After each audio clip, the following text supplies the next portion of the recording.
The quality of early childhood education fundamentally depends on the quality of the human relationships that children have in that educational environment.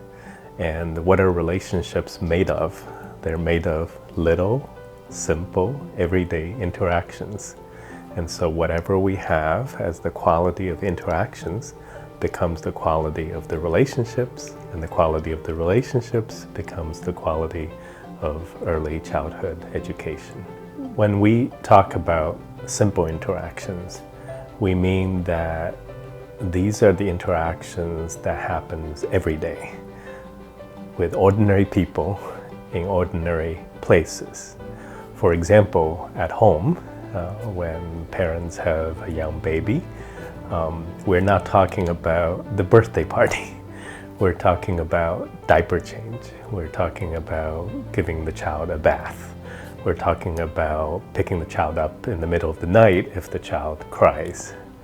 If we're in school, we might be talking about saying bon dia when the child comes in the morning. We're talking about teaching. We're talking about playing.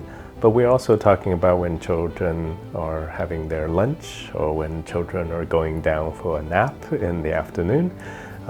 It's just the kind of things that happens every day. Sometimes they're so ordinary that we don't even think about them. We just do it. But it's actually in these little interactions that children learn and grow in many, many different ways. I think there are a number of ways the idea of simple interactions can be helpful in thinking about public policies or programs. Sometimes it's hard for policy discussions to involve human beings. Policies can be highly technical, very numerical. We're talking about, for example, fundings for different regions and how much funding per child, etc., etc.